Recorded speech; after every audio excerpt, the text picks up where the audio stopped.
How's it going, everybody? Sir, good to see you. It's been a great day, really. Any day we can spend with the troops, from the very early morning of PT with some high-speed guys and gals to two COCOMs that are right in the front lines of advancing American interests. Proud to be here today. Just an impressive display of what Americans are doing in far-flung places for the American people. So proud to be here, for sure.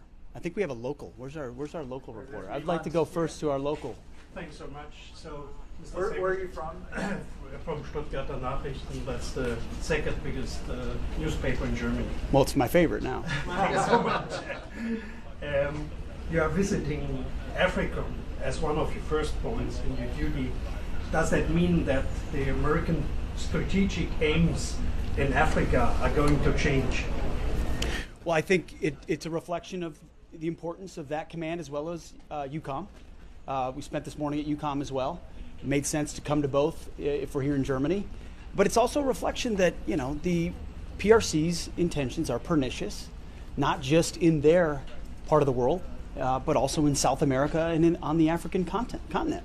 And America's posture there, along with allies and partners, is going to matter about contesting that space. So it certainly remains a priority. You saw the strike in Somalia on February 1st. That, as we talk to the command, that's a reflection also of pushing decision authority down, untying the hands of warfighters who, in the previous administration, made multiple requests and were often denied for that kind of kinetic action, or the decision had to be made at the White House when it should be made at the 4-star level or at the Secretary of Defense level more quickly based on the ability to degrade the enemy. So this is a very important part of the world for us. The President feels that way as well, and we're honored to be here. Thank you. Mr. Secretary, are you planning to cut the number of American forces in Europe, shift to the Pacific, and focus on China?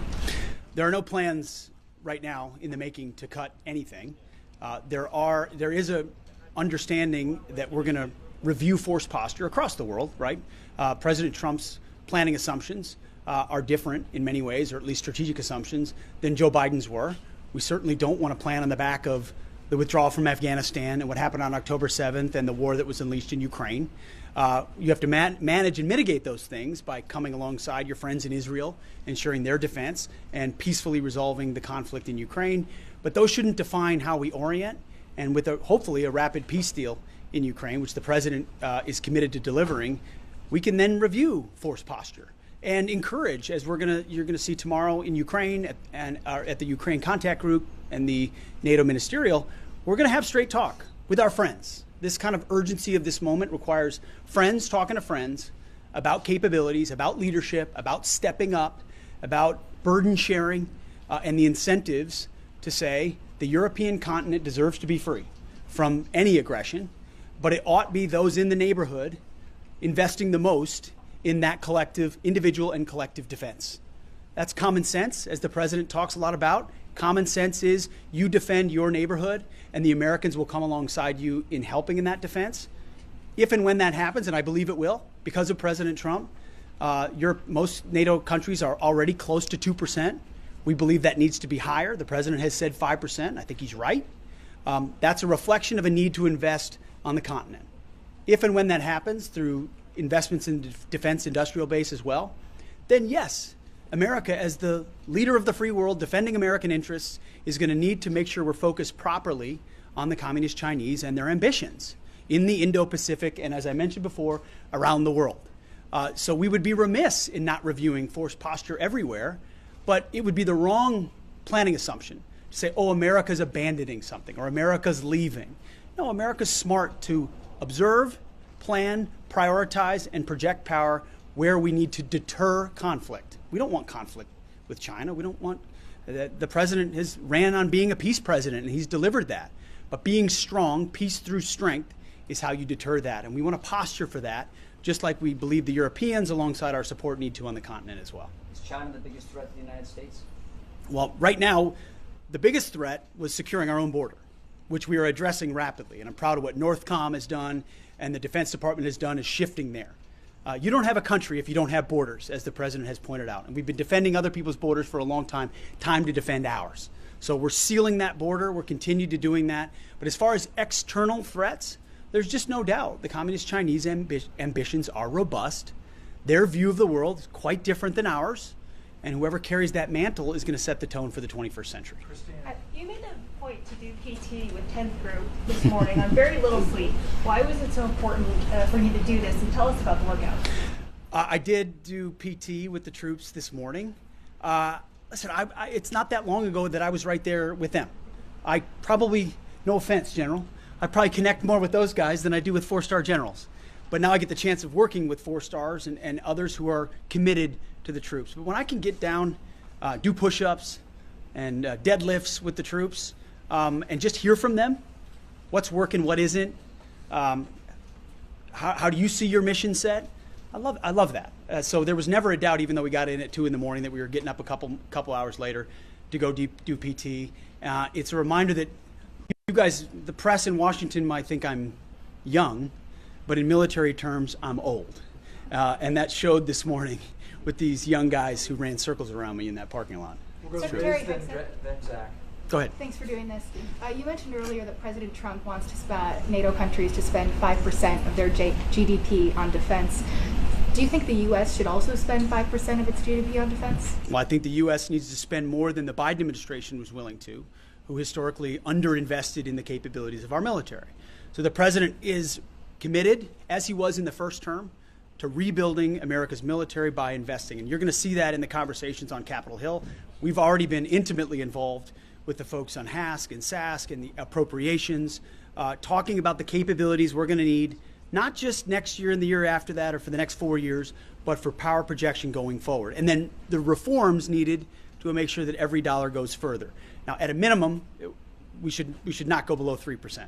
That's a view I know the president shares. But as far as going forward in that, those are decisions he will make based on my consultations with him. Listen, any defense secretary would be lying if they said they didn't want more. You always want more.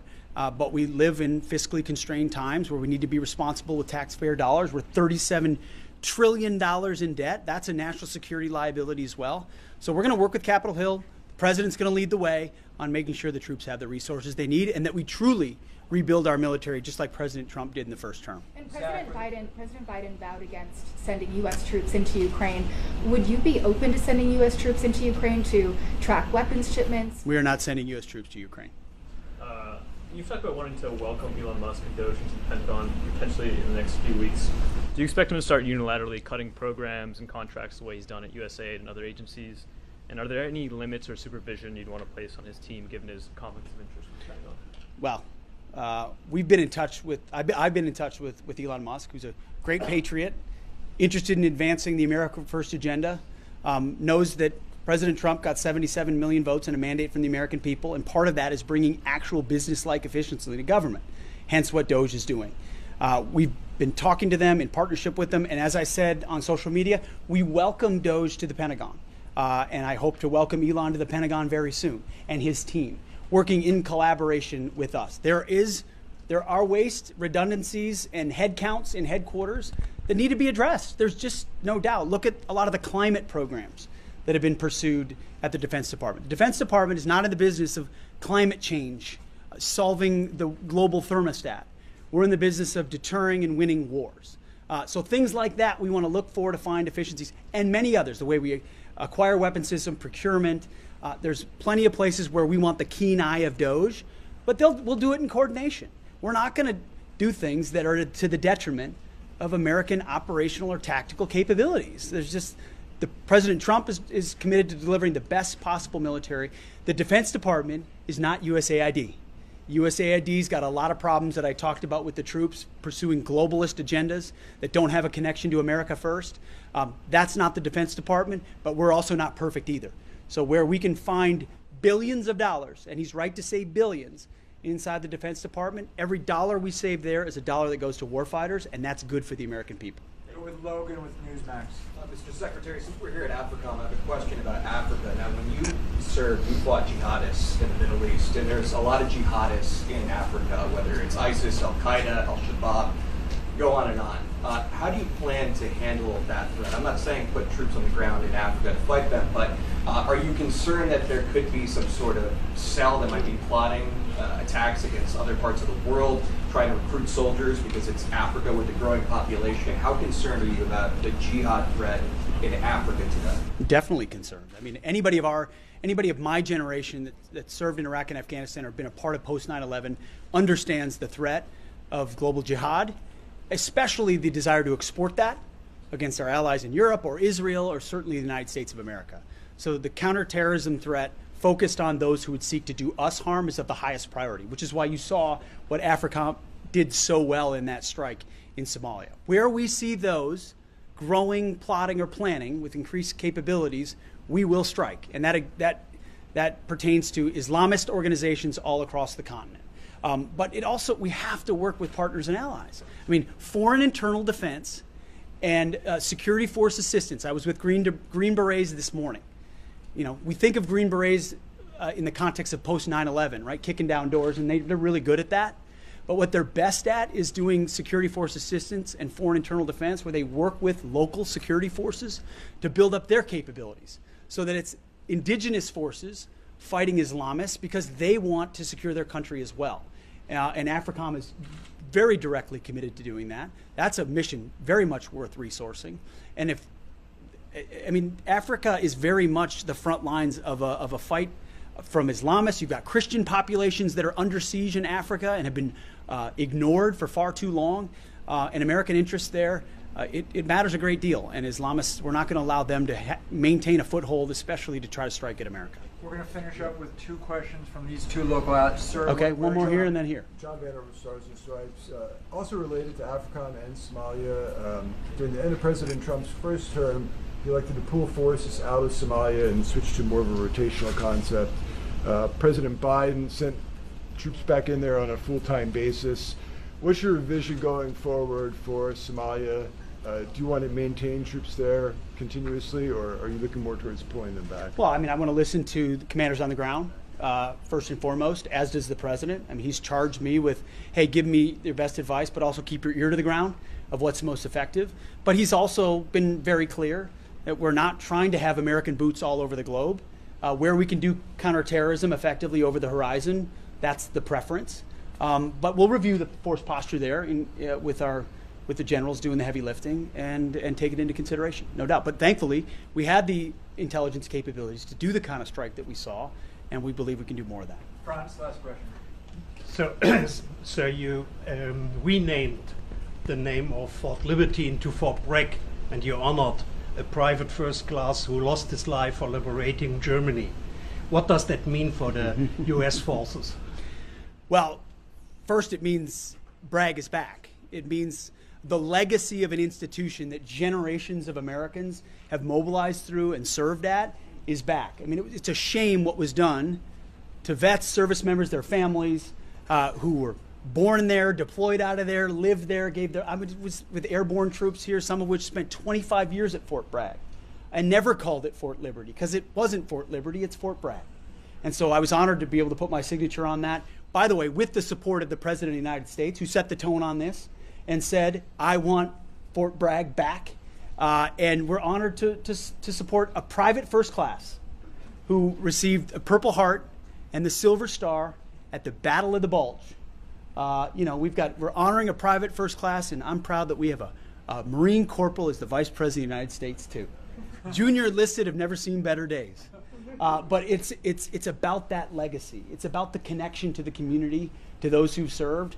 And we're not, as the President has said, and I've said as well, we're not done there. There are other bases that have been renamed that erodes that very same legacy. There's a reason I said Bragg and Benning when I walked into the Pentagon on day one, but it's not just Bragg and Benning. There are a lot of other service members that have connections, and we're going to do our best to restore it. It's an honor to do so. Thank you all for your time. Appreciate it. Thank you. Thank you. Thank you. We have more time later. Thank you. Appreciate it. All right.